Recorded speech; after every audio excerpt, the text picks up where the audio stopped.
Sikandar, format बदला है, कप्तान बदला है, लेकिन हमारी रविश नहीं बदली। और ये मैं बात कर रहा हूँ फील्डिंग की। और एक बुनियादी फ़र्क आज के मैच में जो था वो दोनों टीमों की फील्डिंग अप्रोच और फील्डिंग में अहलियत और सलाहियत का था। कैचेस हमने भी ड्रॉप किए, न्यूजीलैंड ने भी ड्रॉप किए। हमारे जो कैचेस थे ड्रॉप होने वाले, न्यूजीलैंड के कप्तान केन विलियमसन जो थे वो 19 सेंचुरी स्कोर कर गए, कॉस्टली रहे हमारे लिए।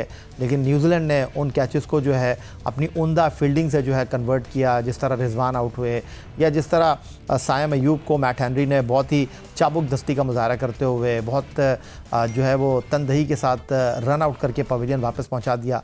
ये जो मसला है हमारी फील्डिंग का और ग्राउंड फील्डिंग का, न्यूजीलैंड का जो स्टैंडर्ड था, उन्होंने आपको बहुत सारी जगहों पर कम से कम हमने 14 चौके मारे, न्यूजीलैंड ने 18 चौके मारे। ये जो बाउंड्रीज़ का फ़र्क है ये न्यूजीलैंड की फील्डिंग ने कवर किया। देखिए, जो सबसे बड़ा फ़र्क हमारी टीम में और दुनिया की टीम में, दुनिया के मुराद मेरी है कि Australia, New Zealand, south Africa, England में भी हम इन 4 टीमों खिता, मैं इंडिया का इतना नहीं जानता, बांग्लादेश को भी नहीं, हो सकता अफगानिस्तान का भी नहीं होगा, ना श्रीलंका का। हमारी इस खित्ते की टीमों का और उनके खित्ते की टीमों का जो सबसे बड़ा फ़र्क है वो फिटनेस का है। और फिटनेस कहाँ से आती है? ये सारे लड़के या तो रग्बी खेलते हैं या ये सॉकर खेलते हैं।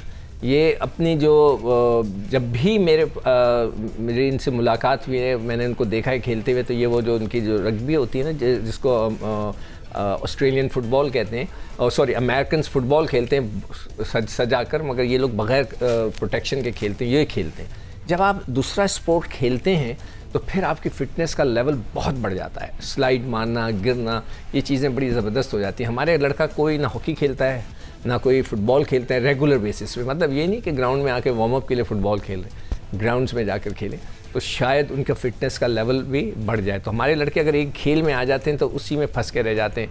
उनका वो जो एक बहुत बड़ा प्लेयर था अपना साउथ अफ्रीका का, क्या नाम था बैट्समैन का, जो उसने बहुत रन्स किए, फिर हमारी तरफ से भी आकर खेला था, राइले रोसो? नहीं, उसका बहुत पहले रिटायर हो गया अब।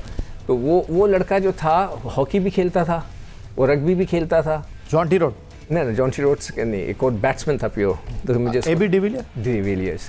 तो वो हर चीज़ खेला करता था। मैं 79 में जब हम पर्थ में टेस्ट मैच खेल रहे थे तो हमारा ऑस्ट्रेलिया का जो टर्फ मैन था वो रिक चार्ल्सवर्थ था, जिन्होंने हॉकी कवर की है। वो देखा होगा कि वो ऑस्ट्रेलियन हॉकी टीम का कैप्टन था, but he was the 12th man. तो मैं खुद जाके उससे मिला था, बड़ी मुझे खुशी हुई थी, इसलिए कि मैं हॉकी को बहुत फॉलो करता था। तो he was the 12th man. तो वो लोग 2 गेम्स खेलते हैं, क्रिकेट के साथ भी दूसरा खेलते हैं, जिसके वजह से उनका फिटनेस लेवल।